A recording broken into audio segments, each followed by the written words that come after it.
And of course Fahad Mustafa की अगर cameo आएगा बीच में तो वो तो उसकी रेटिंग तो आएगी आएगी. And it was done very well, although I notice, Marina did you notice he wasn't in the same frame as the boys ना. अलग अलग शूट हुआ है. That I don't know. I didn't notice that. मैं 2-3 दफा फिर से देखा बिकॉज़ यू हो सकता है. क्रॉसओवर्स भी you couldn't tell it was him. Master नहीं था शॉट. मास्टर शॉट नहीं था. जो उन्होंने थोड़े से टचेस भी दिखाए ना, could have been anybody crossing the camera. आप समझ रहे हो. तो obviously ये shoots अलग-अलग हुए, but again I'll come to that in direction. But it was very well done, and lovely the way they've sort of opened up the whole कहानी now. JB जो आए हैं उनके साथ क्या हो रहा है, फादर सन का जो एक रिश्ता आगे इवॉल्व कर गया है, ओवरऑल रिलेशनशिप्स कितने इवॉल्व कर गए.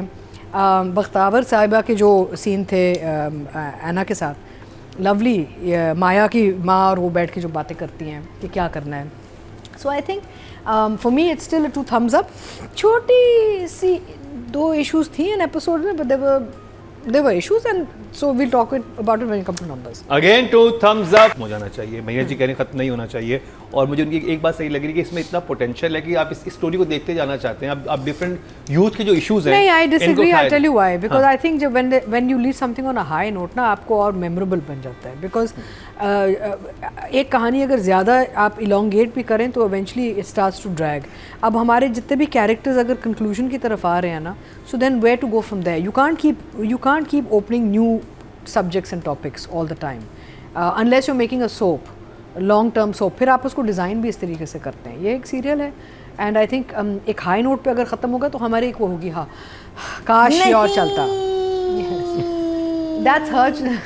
I feel on a high note is a good idea. But ये है कि अच्छा, coming to writing and direction. मैं पहले तो 2 इश्यूज जो मुझे नज़र आए वो मैं डिस्कस करूँगी, then I will go into तारीफ. ठीक है ना, बिकॉज तारीफ ज़्यादा है.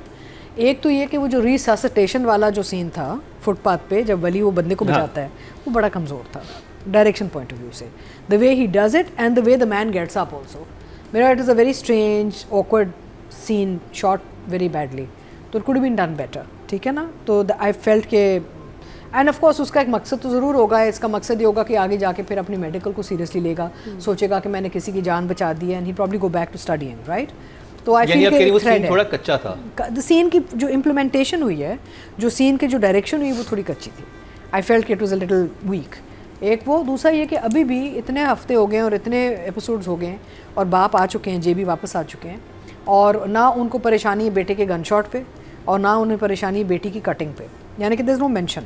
If you look at all the episodes, there's still ये no बहुत mention. इंपॉर्टेंट 2 चीजें थी जिनको आगे डिस्कस नहीं किया गया. And there's also still no discussion with his wife.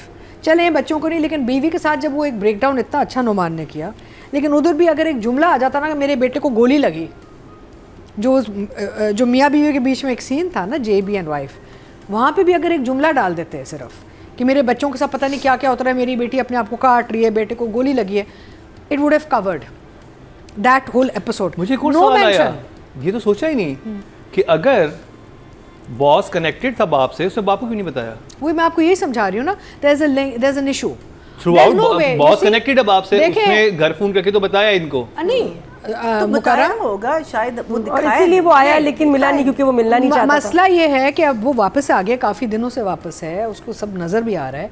ना माँ ने बताया, ना वालिद ने बताया, ना बॉस ने बताया. उससे तो बॉस ने बता दिया, दिखाया ना. But what I'm saying is, for JB's character, it's a flaw that the father has not reacted anywhere, not even a mention of how his children.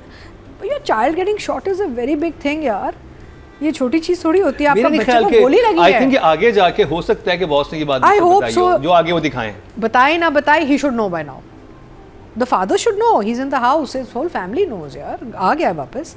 कुछ होना आगे जाके भी, अगर चलो कहीं तो गए, लेकिन ये थोड़ा सा कमजोरी है. Anyway, let's not. But going back to everything else, I think जो बॉस अब फाइनली फौत हो गए. एक और सवाल यहाँ था कि बॉस का ना कोई दोस्त है, ना कोई रिश्तेदार है, वली और बच्चों ने इसको दफनाया है. तो that was also, I was wondering कि this guy has no people. No. Boss had no people. Why? Which is strange, because I mean he's a nice man. Like he has a profession. He's a producer. He probably has a life. That's how the writer is written. But there's no. But I found that a little odd. There was not even one single person at the. जिनकी albums वगैरह पे काम. ये भी शायद भागा हुआ लड़का हो. आपको क्या पता? प्रोफेशनल तो काम कर अब रहा है। मरीना को इतना अच्छा लग रहा है कि she will justify anything, Of है ना? course, I have answers for everything मैं that you करता are रहूं saying. अपना, फिर आप आंसर दे दीजिएगा। सब कुछ तो हो जाए मुकाबला। मुकाबला चल रहा है।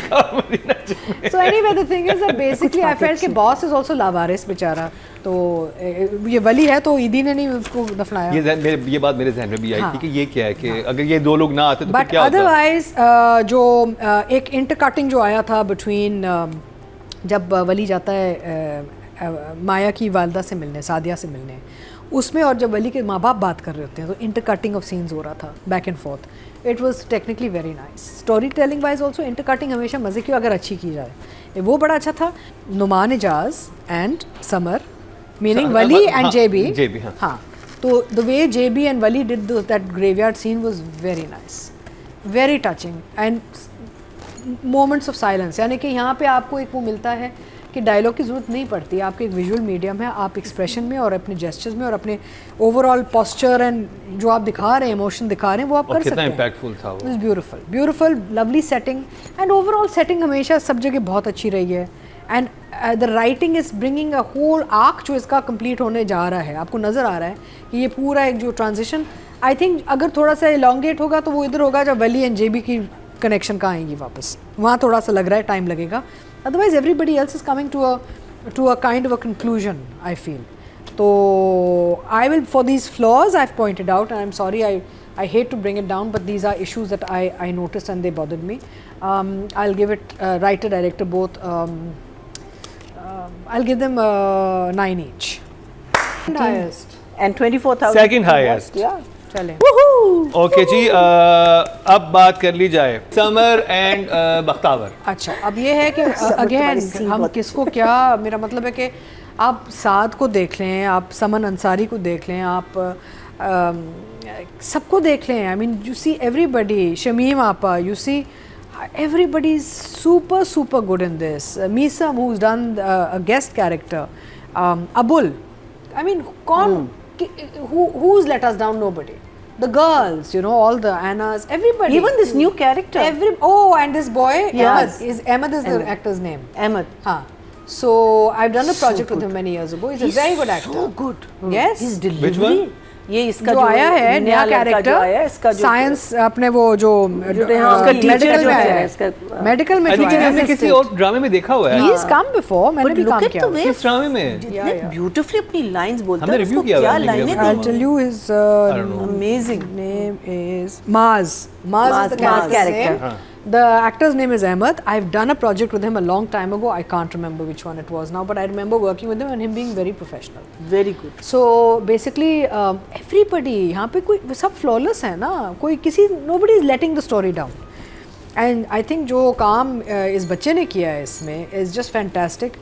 His nuances, the moments, अच्छा, अबुल और ये वली आते हैं, एंटर करते हैं कॉन्सर्ट सबके बाद, उनके बाल कटे हुए हैं, लुक चेंज है, एक स्वैग है.